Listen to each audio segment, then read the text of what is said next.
another episode of Strugglers Anonymous. I am Laura, and today I have another amazing guest with me. Her name is Sue Thomas, and she is this amazing, smart author of Three Ring Circus that you need to be reading ASAP. You can find it on Amazon, and I promise you, it is one of the most real told stories that I've read. You will be able to say, she's a human. She understands my emotions and she owns them. So please go check it out and let's get into it. So we've met through a support group on social media, and you were talking about your book because your book is such an essential tool for anyone that's going through a really tough situation that involves betrayal, infidelity, and cheating, right? Yes. I posted a response to, I guess, a question, and I said what I was going through, and I put a link to my my book, A Three Ring Circus, and by Sue Thomas on Amazon, and Laura reached out to me, Lala. Yes. So I had to reach out to her because, first of all, to me, it's amazing to have the courage to say, this happened to me, this brought me down to my knees, but I built me back up. And not only that, you use that and you turn it into something so positive for everyone else. So to me, that's such a big win, and I couldn't miss on that. I really could not, and neither should you. So, jumping into the book, tell me a little bit how, when you wrote it, the style. Tell me a little bit about that. Introduce your book to us. My book, I didn't set out to write the book. When this thing happened to me, December 29th, 2019, right after Christmas, we had just celebrated Christmas as a family. I was in utter shock that, it just was a punch and a betrayal. And I knew that I had to seek therapy. I sought therapy, and I always blogged, and I always kept a journal. So I decided, through my therapist, to just write. And writing, I was writing whatever I felt that particular day, just to get things off my chest. And eventually it started growing. And I'm telling you, people were telling me that I gave them permission to talk about what was happening in their lives because they had gone through betrayal, but everyone was hiding it and pretending things were so great. And if you think about it, it's just gonna bubble and fester if you don't let it out. And my outlet was the written word. So everyone embraced it, and I've got this calling that God said this was bigger than you. You have to, this has to go out there. And it eventually became a book, but I didn't want it initially. That's beautiful. That's so awesome, because the style of the book is you writing to yourself. Yes, right? Basically, yes. I was writing to myself in my journal. Exactly. It was like a mirror. Like you were, so there was no audience. It was just you and God, and you talking to yourself, you walking through all these emotions. And I think that is a sense of the most organic way of showing what happens. And purest way, in its purest form. Correct. So it's showing that, offering that to people, it gives them the opportunity to be open. Like you said, it brings them to, it's okay to feel this way, because chances are they're feeling lonely. They're feeling like, I'm a weirdo. I'm weak. I shouldn't be feeling this. But when you have a book that is a journal style of somebody that's really going through this as you are, and it sits here and tells you, this is normal to be feeling. This is the process that you are going through. So I think that's the huge value that the book has, because it gives people that, I understand, this is okay. You're not the only one that's feeling it. Yes. So props to you props to you, because it's not easy coming out and saying this awful thing happened to me and being honest and raw. One of the things that I really liked about your book is how raw you were with how you felt. You showed anger. You were mad at everyone, yourself, but you owned it. And then on the next paragraph, you said, but you know what, God? You got this. This is all about God. God is walking me through this. And that's really how it goes. It's a relationship. It's, we're walking through this and feeling all the emotions, but we remember at the end of the day, we got God here. So I love how you were able to humanize that. You weren't just saying, it's all perfect, I'm never mad. No, you did it so lovely. And I was reading all this, through the book, and I saw that you had a lot of judgment. A lot of people were kind of judging you because of your decision, because you were so quick to say, this is not for me, this is not happening, I made up my mind. And I think that's a very important point to make, and you said it really well over and over and over. Whatever your decision is, to stay or to leave, that's yours and only yours. Tell me a little bit about how you dealt with all that, your probably family members, close friends telling you this. People think ostracizing people or shunning them or, putting them away in a box is a good thing. It's one of the most devastating things that you can do to somebody who is already at a low point. I was already at a low point. It's like someone fall and you keep kicking them instead of trying to pick them up. And that's what they attempted to do to me. But they don't know me very well. The more you kick, the more, honey, I'll be up. So it didn't matter because I just ignored. But at the same time, I had to put them in their place, that they don't own me and it's my decision. I'm a grown woman and I can make up my mind. So when I decided after I gave you love, you had a home, you had love, you had sex, you had food, you had love, nurturing, caressing, just everything that I could pour on you, but because you were empty as a spouse, you needed to grab more. You know what I mean? So, but that I couldn't make that my problem. That's your problem because you're seeking for something because you're empty. But when they came in and they said, well, go back to your husband. And the more I found out, you would think the more I found out, they would say, oh my God, I wouldn't take that. They still said, go back. And this is young people, this is older people. You would think, oh, the older generations, nope, it didn't matter. Go back and go back and continue to get the beatings. Go back and continue to have the possibility of getting HIV because this person was with everybody. Whether it was at the gym, whether it was, these are things that I'm finding out after the fact. My gosh. Whether it was with a friend, whether it was with an ex, whether it was with the baby mama, all of that.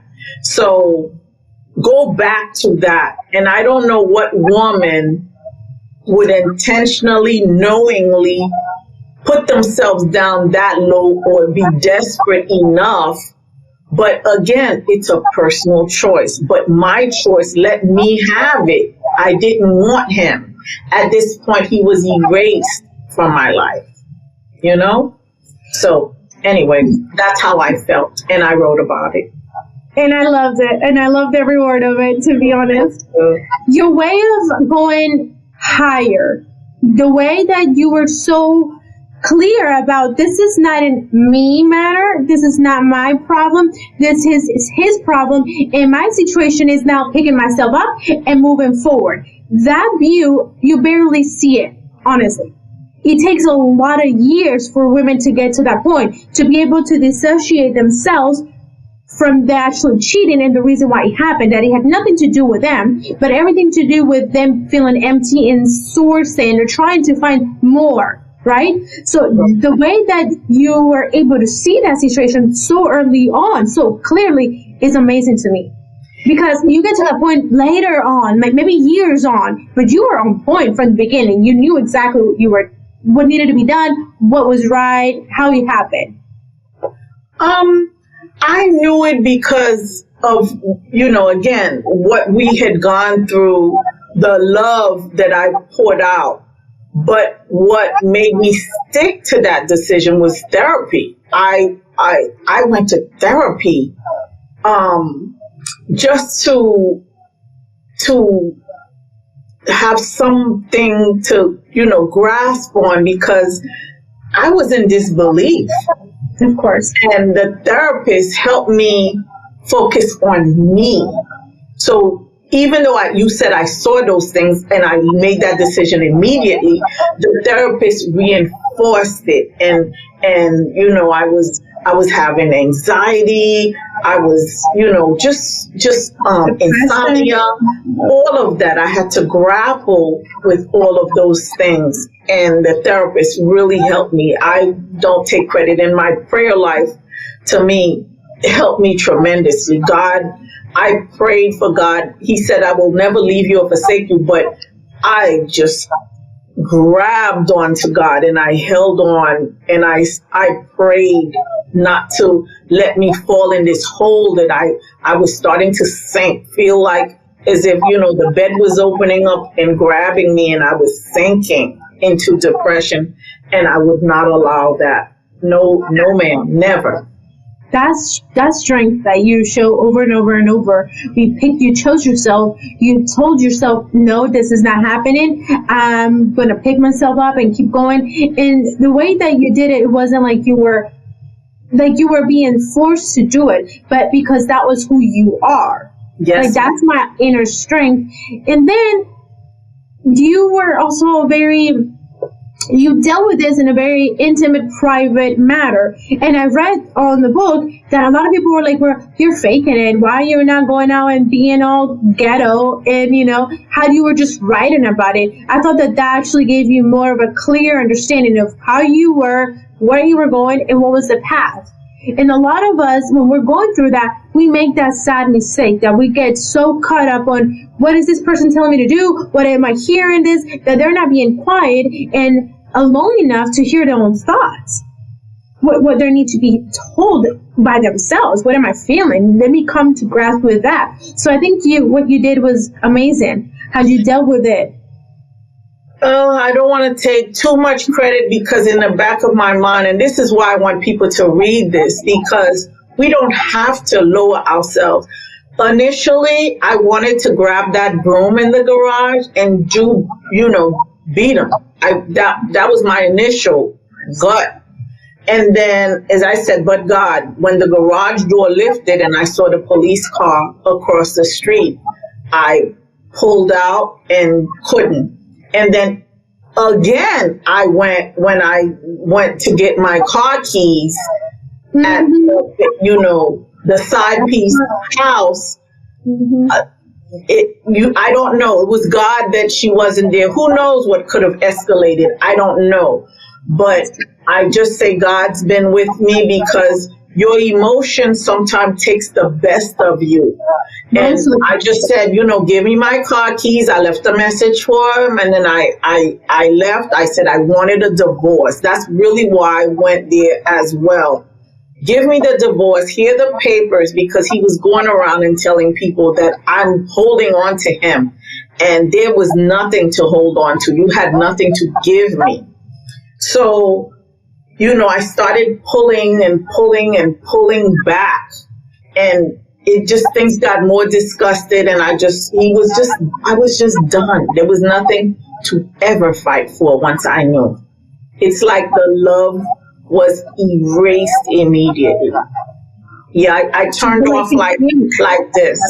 Like his whole image of who he was to you just disappeared. Because it was a fake. It was fake. It was fake for years. Mm-hmm. So going back to what we're talking about, your family, your friends of all ages asking you to go back to them, was it more like a cultural thing?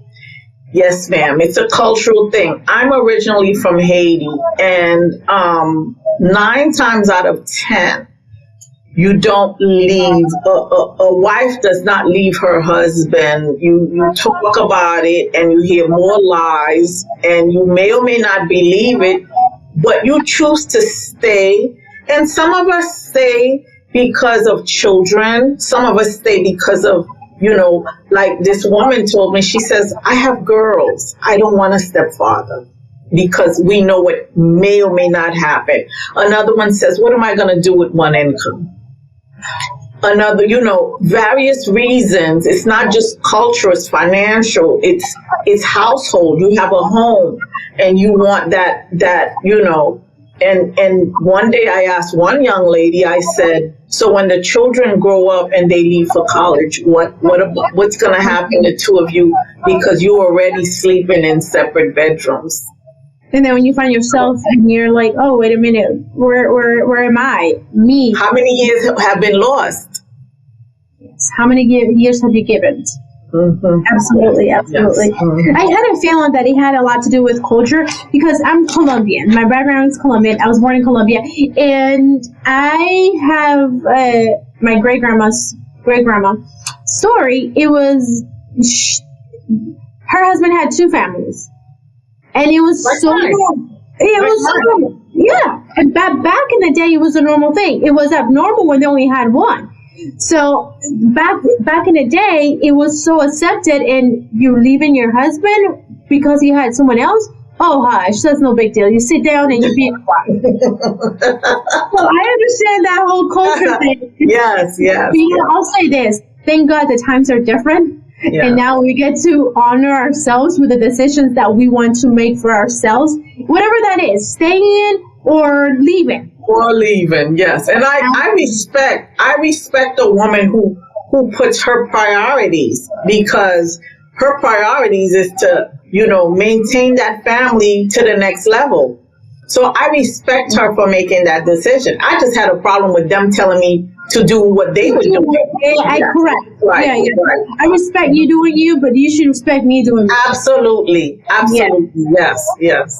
So I know that throughout the book, you emphasize a lot, like, I see this? Like, you were trying to go back on your own writing and see if you could see any signs of this, but they only show you what you want to see. And what I also gather from your writing is that you were never coming from a broken, jealous woman. You were never that.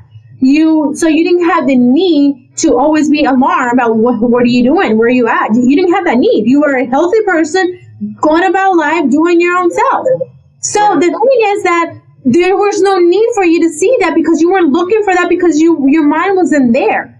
Yeah. You were simply being a wife, and you were asking, hey, the only thing that I'm realizing here is that we're not spending enough time together. That's about it. But I shouldn't have been seeing any signs because I'm not looking for those signs. But another woman, there's some women that are so toxic and unhealthy that even if there's nothing going on, they're looking for him. One little thing that is a high to another female, that's big enough of a reason for a divorce, Yeah. So when I was reading your book, I was like, wait, girl, you were coming from a healthy standpoint. You shouldn't be looking for that because your mind wasn't even there. Yes, you hit the nail right on the head. I wasn't looking, and I'm not that jealous. I was never, ever a jealous person. This was my second marriage, and I'm 11, 12 years older than my ex-husband, this husband. And yes, it's not that I'm patting myself on the back, but I'm that sure of me. I was positive, and I thought, I was it. So I was never looking or jealous, or even with the ex-wife, there was no competition for me. But unbeknownst to me, Hussy had competition with me. This young lady had competition with me. Ex-wife had competition with me. And who knows, without my even knowing, I had haters for no apparent reason. I am 58 years old, and I'm proud of it. and I love me, and I've never chased after a man. This man spent 2 years chasing me. 2 years before I finally said yes, and that was because of the church. My God. Yes. So I'm very confident, very sure of myself, and I love me, and everyone who knows me knows I love me some me. I love that. I so love that because we need more of that. We need more of that. We got to understand our value, and it's so refreshing to see someone that is so clear and takes it and owns it and says, I am me, I love myself. And women need to hear this. Women need to be understanding of this. You are whole, you're worthy, you value so much, especially when you're that woman that works, bring home food as well, you keep the house clean, you're there for them, that support system. That is so, you can't find that you won't find it in every corner. It doesn't happen often. It really doesn't. So, okay, let's start talking about his story. So you found this out at the end of December, and your whole life went from 10 to -0 like that. And here comes this new struggle that it takes you years, months, to figure it out, to navigate through it. And throughout your experience, you keep finding out more and more and more. And you know what? You said something that I was like, thank you, thank you. You don't have to go looking for it. If he won't tell you, if he won't man up and say, I did this wrong, I did this, you just let it be, because the truth will come out without even looking for it. And it happened in your garage. No, when I was reading, I was like, "Ooh, how beautiful is that?" Tell me about that. I had put him out, and and he came back, and he wanted to make up and come back. So he took me out to dinner January 5th, and it was just more lies. And at that time, he was the first one who told me the child's name, and I questioned. I said, that's weird. Why would the child not have your last name? And then you're using the child's middle name and not even the first name. But anyway, so I'm cleaning months later. This happened in December. So around April, the baby mama calls me. But meanwhile, I'm getting these texts from weird texts from people giving me little tidbits and gossip that I paid no attention to. So one day I'm in my house and I'm cleaning, and I found an insurance policy. And I opened it and I said, insurance policy, because he had an old truck and I co-signed for a new truck with him because his credit was bad. So my name now came on it. So when I found the old paper, it had the side piece as insured, and it has his ex-wife as insured. So what he was doing was tearing the card, giving each of theirs separate, and they never knew.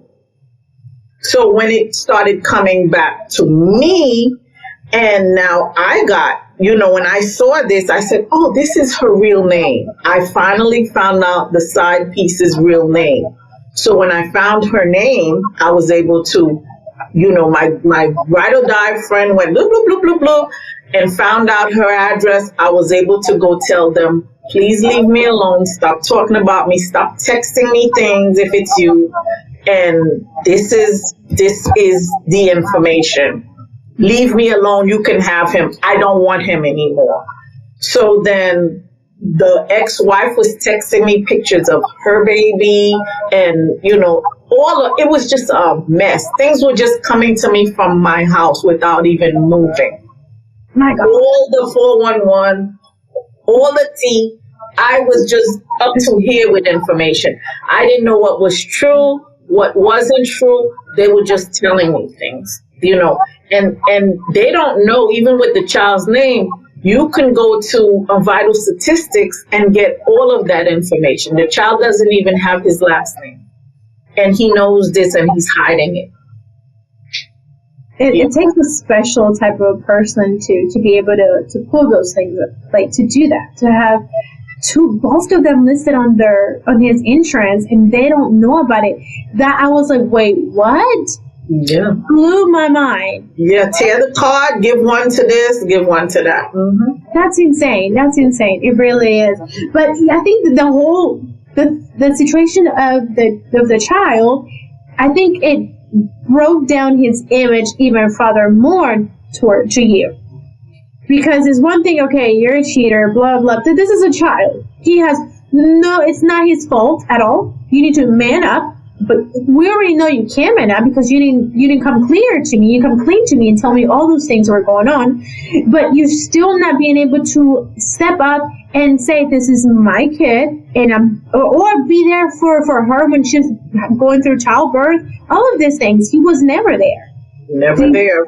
And so I noticed that also impacted the way that he broke it even more down to you. You said, nope, this makes me even maybe more sure that I made the right decision by staying away from you. It made him, to me, inhumane. It made him less, forget about me. I wasn't pregnant. And I don't even want to talk about her because that makes her even worse. To have to chase him to come and see his child. That just terrible. But you have to chase him to tell him come back, but you gave the child another person's name. So I'm like, you're a married woman. And she says to me, she says, I went to Haiti and married my brother, But did you ever think that legally a judge has to change that child's name? Even if it were true that you did that, that name can never be his unless you go to court. It's sad. It's like the fools were fooling, the fool was fooling the fool. It's a circle of fools. They're all idiots. Yes, exactly. The one stuck in there is an innocent kid that's like, well, I'm fooling you, you're fooling me, we're playing this game and whatever. And these are people, in their 40s. The side piece is in her 30s. Yes, granted. He met her, I think, he knew her before me. So it's a horrible game they played. A horrible, horrible game. And yes, I'm still standing. Yes, you are. Not just standing, but stronger. Like, yeah. You fooled me, it's stronger me. Thank you very much. Absolutely. Absolutely. So one of the big takeaways from your book is that you went so above and beyond to give tools. You told women out there, find your time for yourself. Go be on the hot tub. Go take a walk. Go on a girls' trip. Go have dinner by yourself. You gave so many tips and you engage in that importance of you need to take care of yourself. This is what we're doing. And a crazy thing to me is that you were not just going through a really rough time. You were doing it during COVID lockdown, which is like you have to stay by yourself. The gatherings, I'm going to go away for a couple of days and take a break. Those weren't options for you. So it was you with your feelings. And yet, going through all that under those circumstances, you still had that positive spirit. You still had it in you to look to the positive aspect of it. Given one of the greatest things about your book is that you had positive affirmations and quotes. So I love that. I love that because in the middle of this great cloud, you still serve others. You still look for the positive. And to me, that's amazing because I've been depressed. I've been through breakups. I've been cheated on. Clearly, it wasn't to your level, and I was in high school, but it was rough. So for me to see a woman that picks up herself like that during those dark hours, and not only herself, but everyone else, that's amazing. Amazing. So that's one of the best parts of your book, I think. Thank you. It was important to me to do that because one of the things that Jason Holmes complimented me on. He said he has a friend who wasn't going through the same thing in that there was no children involved or child involved, but she had become so depressed over someone in the church who had, taken her husband from her. And these are younger people. So coupled with family history, coupled with friends who had been through this, coupled with me who had been through this, because this is not the first person that cheated on me. I knew the fine line with depression is so close. So the positive affirmation was to uplift us, uplift me. And this book was really therapeutic for me. So I said, if it's that therapeutic for me, I knew at some level someone else could benefit. So that's where I started gearing things to. And I had Jason, I had another young lady who was helping me edit my book. People were just encouraging me to pull out more, say more, say more. So I can't take that credit because it's a village. Pull out more from you, say more, do more, and people will get more. And I poured out my heart in this book. Yes, you did. Yes, you did. I'm so grateful that you did. I'm so grateful. Thank you. You know what? You talked so much about support, and you highlighted the importance of being there, even if you don't know how to talk to someone going through this. Just sending a text message that says, thinking of you, love you, hope you have a better day. Just that simple act can make a huge difference. It was huge for me. It was huge for me when people turned their back on me as if, I was a leper, I did something wrong. They missed an opportunity to help someone. And shame on them for doing that, because I didn't want, I wish I had $1 with me. I didn't want money. And this book wasn't birthed yet. A 3-ring circus wasn't birthed yet. I wanted someone to say, here's a glass of water. Here's a box of tissue. How are you feeling today? Because I know this has been a rough patch for you. Stop crying. Or let's go to the park. Even though it's COVID, we're out in the open air, we'll wear our masks. Someone just to come. And you know what? The people I expected to be there for me, not my family, because they weren't. My family was like on point.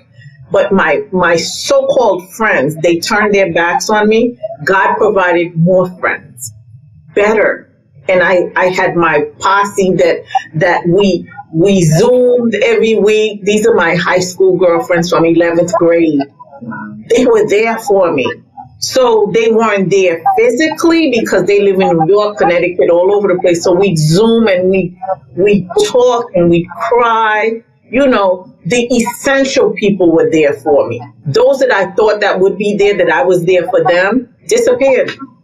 So I'm voicing to you that when someone is going through something, a simple call, because now we have our cars, we can just push a button. So it doesn't take time to call somebody and you have the cord. It's not even that. Push a button, leave a message, just thinking of you today. Hope you have a great day. God bless you. That goes a long way. A long way. Absolutely. I think that was a very important point to highlight. I was thinking, this is so big. It brings me back to the point of having this podcast. I want to do that. I want to be here to hear you, support you, and have people like you to show you the way to get to a better place. Because we think that this is not happening, but it is. There's people that are so lonely out there that are going through awful struggles, and we're blessed because we have a supportive family, but there's some people that don't even have that family, no friends, no partners. If you find yourself in a place where you can make the difference and go out of your way and check on them, please do. 2 seconds, please do. Because today it's them, tomorrow it could be you. Absolutely. You couldn't have said it better. So I wanted to also talk about journaling. I love, obviously, the whole concept. I've been to therapy myself, and journaling has been my thing as well. From years ago, like 2013, I started journaling. So when you said that telling your story, doing this, journaling out, and brings you peace, it brings you back to this. And like you go back and you check on yourself and you see how far you've come. So I think that is such a big tool, because I understand that not everybody has a support system. Not everybody has the money to go to therapy or the time or whatever the situation may be. But a book and a pencil, those are doable things, and they come such a long way.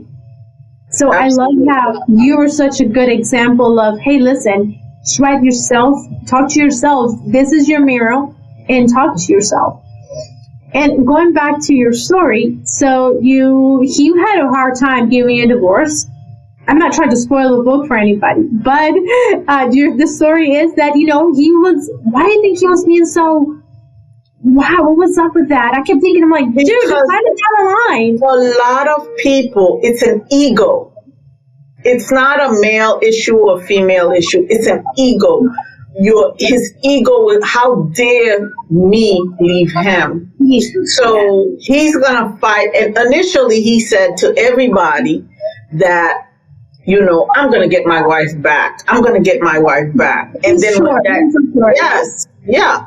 So when that didn't happen, oh my God, he was supposedly crushed and embarrassed because he had made the announcement. So now, then it became the truck. I'm going to hold on to the truck. No, you're not, because my signature's on it and you're paying it late. I did you a favor. Now I'm not going to let you spoil my credit because you're being vindictive. You know what I mean? So then it was, I'm not letting go. I'm going to ruin that part for her. Then now you're wrong, not only wrong because of what you did to me and the years you wasted and took away from me, but now you're punishing me because I left you.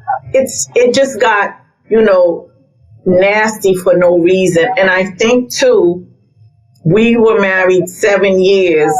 I don't know if this man was waiting for the 10-year mark, because Florida, 10 years, you split properties. I don't know what he was doing or whatever else he thought he was doing, but you weren't entitled to anything because you didn't put in anything. Absolutely. So people get mean and they hunker down, or maybe she'll change her mind. Maybe she'll take me back after a year. Especially is he Haitian too? Where is he from? He's Haitian too. He's a Haitian man. Mm-hmm. So if he's Haitian, I'm thinking the whole culture thing that we were talking about. The culture, machoism, of course, yeah. So I'm gonna give you some time to calm down and then come back to me. Okay, that's what we're doing. All right, so that's the plan. Yes, you got it. That's the thing. She'll calm down and come back. We'll chill. She'll be okay. Mm-hmm. But little did he know that it wasn't quite that simple. Yeah. Oh my goodness. So, tell me a little bit about the whole concept of, because I know at the very end, it was so beautiful how you were saying, I forgive them. I don't forget what they did, but I forgive them. And through that, you found peace.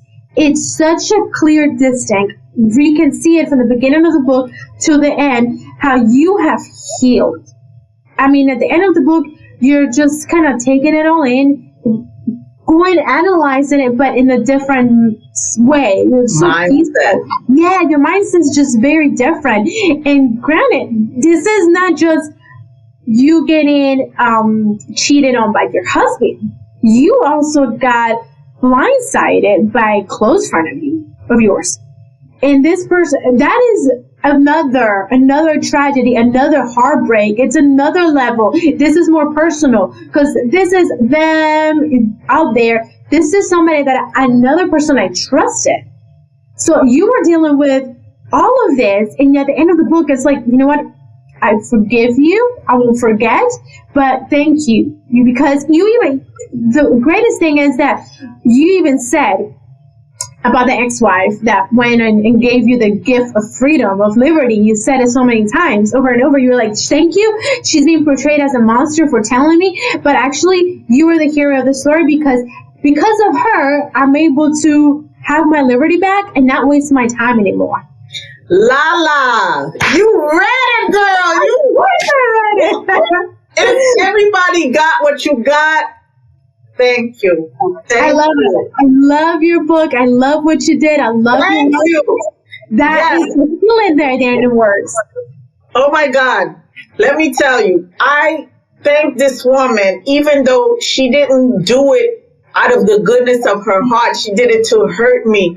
But I have to, as a woman, I have to still thank her, even though it was hateful.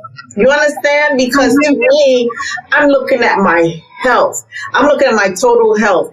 Let me tell you, I went to the doctor. I got tested over and over and over again.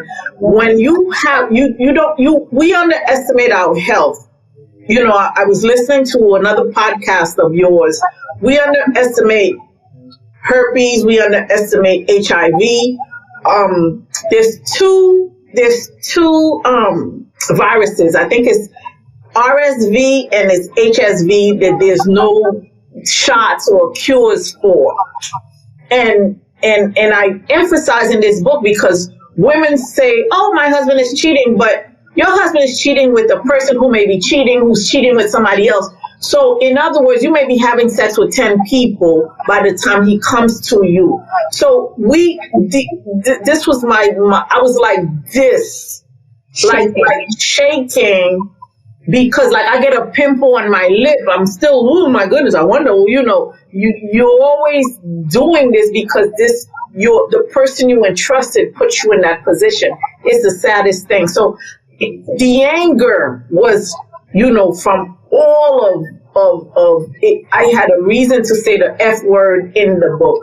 I had the reason it was from the gut to have someone you bring to your house who's in your bedroom, whose nieces are sleeping on your bed because they have colds while you're away, whatever, and you're taking their mom's supermarket shopping and you're doing all this for their family. You're in their house for them to know that they were with your husband is something. It needs a lot of F words because I brought her in.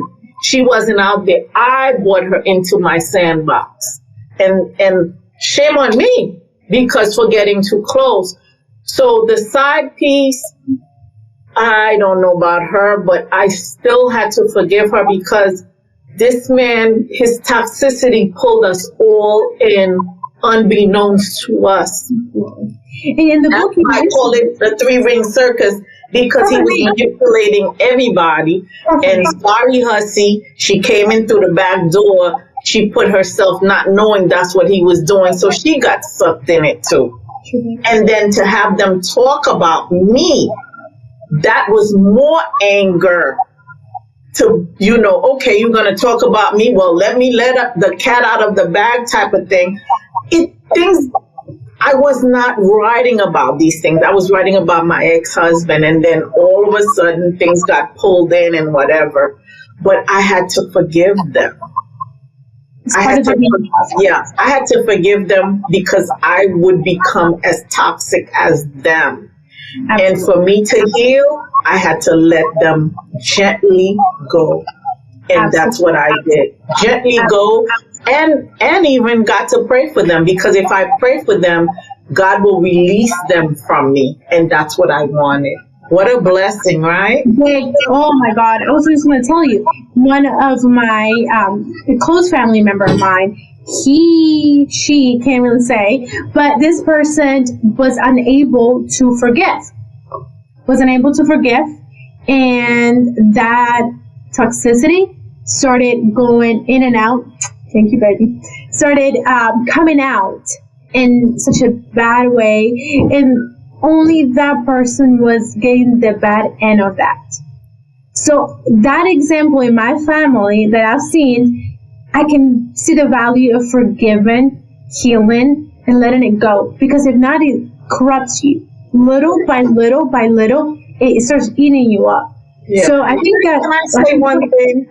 Absolutely. Someone asked me, I'm so sorry, so, as you said that, someone asked me, so if you've forgiven, why you keep talking about it? And I said to her, I said, Right now, I'm not talking about them. I'm promoting my book. Right.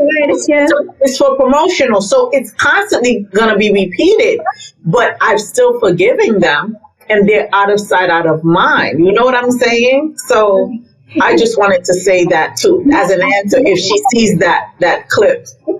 Absolutely. And you know what? Going back to what you were saying about the side piece that you didn't know much about her and all this. And I remember in your book you mentioned that her father was a cheater and had all this. So I always go back down to childhood on all of the subjects that I touch on the podcast.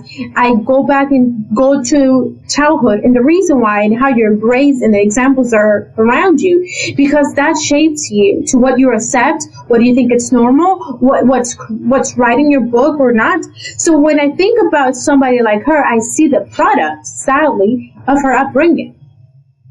And then to me, I was like, that's where I always go back to the childhood, because watch it. Pay attention how you're raising your kids with being around them, because that will tell you a lot about how their future is going to look.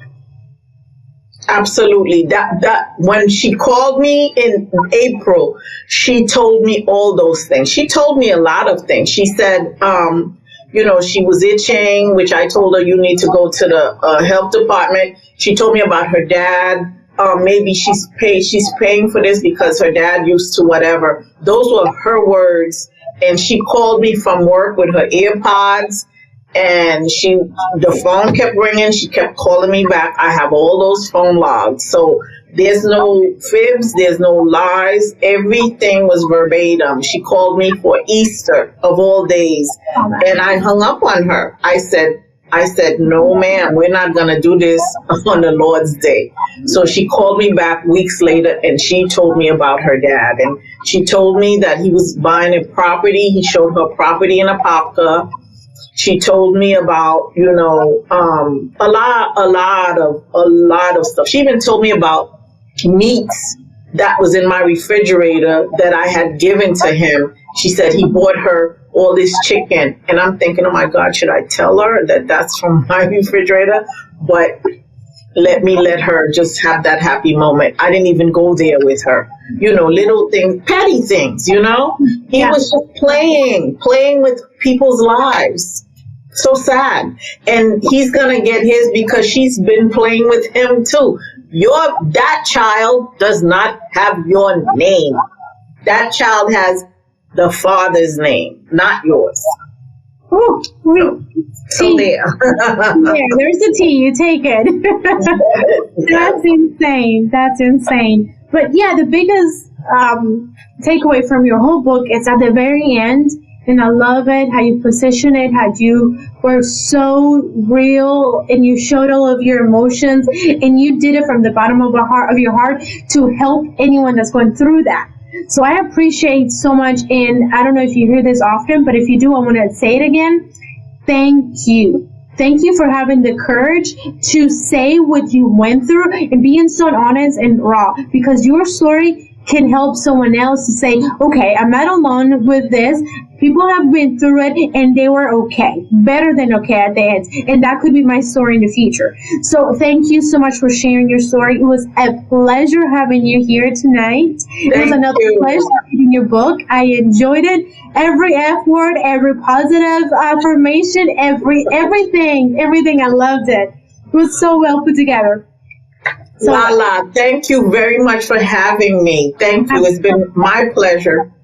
Thank you for being with us. And you guys stay tuned for another episode. This one will be available in video as well. And thank you for tuning in. I hope that this really puts things into perspective if you're going through that situation. And we'll see you guys next time. Thank you so much.